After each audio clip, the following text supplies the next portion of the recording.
गोजोन फुंबिलि दिनै 13 फेब्रुवारि 2023 आं सिबिरानि ब्रह्म नोंथांमोनखौ SB बड' निउज चेनेलाव बयखौबो बरायबाय। नोंथाङा जुदि SB बड' निउज चेनेलाव गोदानबा सानफ्रामबो सानसेनि खौरांखौ मोननो थाखाय SB बड' निउज चेनेलखौ साबस्क्राइब खालामनानै लानो हागोन आरो खौरांखौ मोजां मोनोबा लाइक कमेन्ट खालामनायजों लोगोसे शेयार खालामनानै होनो हागोन जाहाथे गुबुनफ्राबो बे खौरांखौ मोनहैयो। आसा खालामो नोंथाङा खौरांखौ जोबजासे खोनासंगोन आरो खौरांखौ मोजां मोनगोन होननानैबो आसा खालामनाय थाबाय। दानिया नोंथाङा खौरांखौ खोनासंलांदो। चिरां जिल्लानि सासे आइजोआ केरालायाव गावनि जिउखौ फोजोबनानै लादों। गंसे कम्पानियाव खामानि मावोमोन आइजोआ, नाथाय खामानिया आखाइनिफ्राय थांनायनि उनावनो गावनि जिउखौ फोजोबनानै लादों आइजोआ चिरां जिल्ला सिडली पुलिस थानानि सिङाव थानाय खामार दांगा गामिनि थागिबि। मुङा कुमारी दीपा हेम्ब्रम, 23 बोसोर बैसोनि। बिथाङा केरालानि मालापुरामाव खामानि मावोमोन।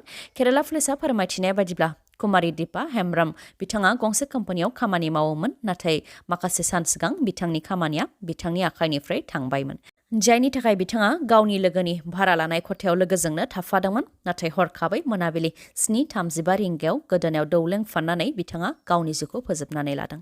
बिथांनि गोथै देहाखौ पस्टमर्टेमनि थाखाय ओनसोलनिनो गंसे सोरखारि देहा फाहामसालिसिम दैथायहरनाय जाबाय होननानै केराला पुलिसा मिथिहोदों। लुथिनाय जाथायफोरखौ नोंथांमोनहा गोबां खोनाबाय जानो हागौ, नाथाय ज्योतिष गयारी आरो जना गयारीनि न'आव माबोरै लुथिदों बेबायदि आदबखौ जानो हागौ नोंथाङा खोनाफेराखै। बाक्सा जिल्लानि लाबदांगुरि पुलिस थानानि सिङाव थानाय मयनामथा गामियाव जादों गुबुन आदबजों लुथिनाय जाथाय। कबिराज महर लानानै सानै दुथाङा लुथिनानै लांदों न'आव थानाय गहेनाफोरखौ। जाथायनि सायाव ओनसोलनि रायजो राजा आरो न'नि बिगोमा ज्योतिष गयारीया फोरमायथिनाय बायदिब्ला सानै दुथाङा कबिराजनि महर लानानै न'आव हाबफैदोंमोन। अब्ला नखराव ज्योतिष गयारीनि बिसि जना गयारीयाल' दंमोन। बे समावनो नंखाय कबिराजआ न'आव हाबफैनानै न'आव सोरनावबाफोर बेमार आजार सानाय सुनाय दं नामा होननानै सोंथि खालामफैदोंमोन आरो सानाय सुनायखौ जारिनानै फाहामथाय होनायनिबो खोथा बुंफैदोंमोन। बेनि अनगायैबो नखराव शनि ग्रह नांदों होननानैबो बुंथिदोंमोन नंखाय कबिराजआ आरो शनि ग्रहखौ दानगारनो थाखाय सना बिदोंमोन जना गयारीनाव। न'आव थानाय जना गयारी बिथाङाबो कबिराजनि रावखौ फोथायनानै गावनि गहेनाखौ होफैदोंमोन। बेनि उनाव गहेनाखौ सिजों फाननानै आरोबाव माइरं मुथासे लायनो थिनहरबावदोंमोन जना गयारीखौ। बे समावनो नंगुबै गहेनाखौ गावसोर लानानै सिजों फाननाय नंखाय गहेनाखौ दोनदोंमोन। बेनि उनाव गहेनाखौ जना गयारीनो होनानै सानथाम न' सिङावनो दोननो थाखाय बिथोन होलांदोंमोन। कबिराजफोरा थांखांनायनि उनावसो बिसि जना गयारीया सन्देह खालामनानै फिसायनो फन हरनानै जाथायनि सोमोन्दै मिथिहोहरदोंमोन आरो सनाखौ बोननानै थफ्लाखौ बेखेवनानै नायनायाव गुबुन नंखाय सनाखौसो नुनो मोन्दों आरो गासै जाथायानो सोराङाव फैदों। ओनसोलनि सुबुंफोरा फोरमायथिबावनाय बायदिब्ला लुथिजानाय गहेनानि बेसेना 35निफ्राय 40 रोजा रां जागौमोन। ओजोंहाय ज्योतिष गयारीनि नखरा दुखुथिया। जाथाय जानाय समाव हाजिरा मावनो थाखाय गुबुनाव ओंखारलांदोंमोन। बे समावनो बेबायदि जाथाया जानो मोन्दों होननानै फोरमायथिदों। लोगोसे फोरमायथिबावदों दि बेबायदिनो कबिराजनि महर लानानै दुथांफोरा न' हाबो आरो आस्थाम बायदि बायदि जासिफैयो। जाहाथे रायजो राजाफ्रा कबिराजनि जेयाव नाङा बेनि थाखाय बयखौबो खावलायहरदों आरो बेबायदि नंखाय कबिराज फैयोबा जाहाथे गावबुरा आरो पुलिसनो खौरां हरो बेनि थाखायबो खावलायदों ओनसोलनि रायजो राजाफ्रा। फोरमायथिबावनाय बायदिब्ला कबिराजनि महर लानानै सना लुथिनानै लांनाय दुथांफोरा गावसोरखौ हजायनि दमकानि थागिबि होननानै सिनायथि होदोंमोन आरो मोनसे कार्डबो होलांदोंमोन। नाथाय कार्डआव थानाय मबाइल नाम्बाराव फन हरब्लाबो रिं जायाखै होननानै फोरमायथिदों। बेनिखायनो बेफोरबायदिनिफ्राय सांग्रां जानानै थानो थाखाय खावलायदों ओनसोलनि रायजो राजाफ्रा। सानखान्थि फोरोंगिरि आरो फरायसानि बिमानि गाज्रि सावगारिजों लोगोसे फनाव रायज्लायनाय अडिअ'आ भाइरेल जानायनि उनावनो ओनसोलाव दुंहाव थासारि। सा 60सो ओनसोलनि आइजोफोरजों लोगोसे माखासे सुबुंफोरा जयैनो ओंखारनानै आइजोनि हेंथायै आयेननि राहा लानो थाखाय पुलिसनिसिम दाबि दैखांदों। बे जाथाया बाक्सा सुवागपुराव जादों। सानखान्थि फोरोंगिरिनि मुङा गजेन्द्र देखा आरो फरायसानि बिमानि मुङा दिपान्दिता देखा। ओनसोलनि सुबुंफोरा अजद होनाय बायदिब्ला दिपान्दिता देखाया सोलो बाहायनानै रिटायार जानाय आरो साख्रि गोनां सुबुंफोरखौ मोजां मोननायनि जेयाव फोनाङो। बेनि उनाव गाज्रि सावगारि सेबखांनानै सिगि सग' खालामनानै रां दाबियो आरो बेबायदिनो लाखसिमहालागै रां लायो होननानै अजद होदों ओनसोलनि सुबुंफोरा। सानखान्थि फोरोंगिरि गजेन्द्र देखाखौबो फिसाजोखौ सानखान्थि फोरोंनो थाखाय न'आव लेंहरदोंमोन। थांनाय 3-4 बोसोरनिफ्रायनो गजेन्द्र देखाया दिपान्दिता देखानि न'आव टिउसन फोरोंगिरि महरै थांलाय फैलाय जाबोदोंमोन। बेयावनो सानैजों मोजां मोनलायदों। बेनि उनाव गोसारदों गाज्रि सावगारिजों लोगोसे फनाव रायज्लायनाय खोथाफोरा। ओनसोलनि सुबुंफोरा अजद होनाय बायदिब्ला दिपान्दिता देखाया बेबायदिनो हौवाफोरखौ जेयाव फोनाङो आरो बेबायदि खालामनाया थांनाय 4-5 बोसोरनिफ्रायनो जाबोदों होननानै फोरमायथिदों बिथांमोना। सानखान्थि फोरोंगिरिखौ जेयाव फोनांनायनि सिगांबो ओनसोलनिनो सासे सेंग्राखौबो जेयाव फोनांदोंमोन होननानै फोरमायथिदों सुबुंफोरा। जायनाखि ओनसोलाव उन्दै गेदेर गासैबो दङ आरो बिथांमोननि उननि खोथा दङ।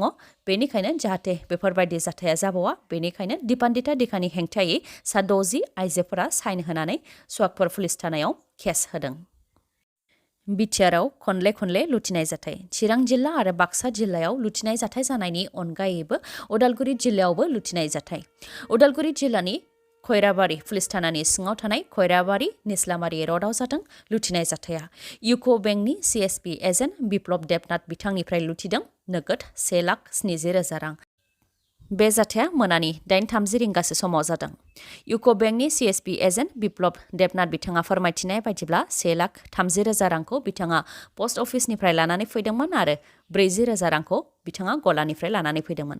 बेयावनो गलानिफ्राय न' फारसे फैबाय थानाय समावनो खर'आव हेलमेट गाननानै गंसे मटर साइकेल आरो गंसे स्कुटिजों गासै 3 दाखाथिफ्रा फैनानै रां थानाय बेगखौ सेख'फैदों। बेनि उनाव बिप्लब देबनाथखौ मटर साइकेलनिफ्राय नाख्लायनानै 1,70,000 रांखौ लुथिनानै लानानै थांदों। दाखाथिफोरखौ हमनानै जाहाथे साजा होयो बेनि थाखाय प्रशासननिसिम खावलायहरदों बिप्लब देबनाथ बिथाङा। खुराननि हेंथा खोथा बुंनायनि थाखायनो थैनायखौ गोबानानै लानो गोनां जादों सासे सुबुङा। पाकिस्ताननि नानखाना साहिब ओनसोलाव सासे सुबुङा खुराननि हेंथायै खोथा बुंनायनि दायाव पुलिसजों हमजादोंमोन आरो बिथांखौ वारबाटन पुलिस थानायाव दोननाय जादोंमोन। नाथाय खुराननि हेंथायै खोथा बुंनायनि थाखाय रागा जोंनाय रायजो राजाफ्रा 100-200सो ओंखारबोनानै पुलिस थानाखौ गाग्लोबनायजों लोगोसे खुराननि हेंथा खोथा बुंनायनि थाखाय हमजानाय सुबुंखौबो पुलिस थानानि सिङावनो बुग्लिदों। जायजों बिथाङा पुलिस थानायावनो जिउ खोमानो गोनां जादों। बुग्लिनानै बुथारखांनायनि उनावबो गुसु जायाखैमोन रायजो राजाफोरनि रागाया। बेनि उनाव गोथै देहाखौ पुलिस थानानिफ्राय दिहुननानै अरजों सावबावदों।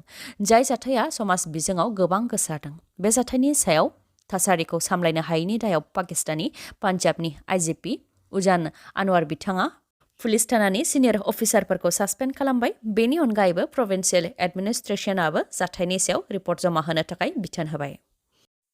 गुलाबचान्द काटारिया बिथाङा आसामनि गोदान गवर्नर जासिगोन। गुलाबचान्द काटारिया बिथाङा राजस्थान विधान सभानि बेरेखा दोलोनि दैदेनगिरि आरो बिथाङा BJP दोलोनि दैदेनगिरि। बिथाङा थांनाय 2014 मायथाइनिफ्राय 2018 मायथाइसिम राजस्थाननि नखर मन्थ्रिनि बिबानखौ लादोंमोन। दा बिथाङा आसामनि गोदान गवर्नर जासिगोन। बिथां गुलाबचान्द काटारियानि सिगां प्रफेसर जगदीश मुखी बिथाङा आसामनि गवर्नरमोन। बिथाङा 10 अक्ट'बर 2017 मायथाइनिफ्राय आसामनि गवर्नर महरै बिबानखौ लादोंमोन। मख'नो गोनांदि भारतआव मोन 13 रायजोफोरा गोदान गवर्नरखौ मोननो हागोन। बेनि मादाव आसाम रायजोआबो मोनसे जाय गोदान गवर्नर मोननो हागोन। बेनि अनगायैबो जास्टिस सन्दीप मेहता बिथांखौबो गुवाहाटी हाइकर्टनि गोदान चिफ जास्टिस बानायनाय जाबाय। बिथाङा राजस्थान हाइकर्टनि सिनियर जाजमोन। दा गुवाहाटी हाइकर्टनि चिफ जास्टिस महरै बिथांनो बिबानखौ होनाय जाबाय। RM छाया बिथाङा गुवाहाटी चिफ जास्टिसनि बिबाननिफ्राय आजिरा मोननायनि उनावनो मासिया लांदां जानानै दंमोन। दा सन्दीप मेहता बिथांनो गुवाहाटी हाइकर्टनि गोदान चिफ जास्टिस महरै बिबानखौ होनाय जाबाय।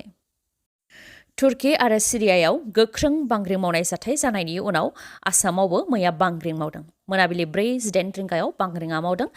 नेशनेल सेन्टार अफ सिस्मोलजिया फोरमायथिनाय बायदिब्ला बांग्रिं मावनायनि एपिसेन्टार अदेबानि मिरुआ नगावआवमोन आरो बे बांग्रिं मावनायजों सोनाब कार्बि आंलं, गलाघाट, मरिगाव आरो सनितपुराव गोहोम गोग्लैदों।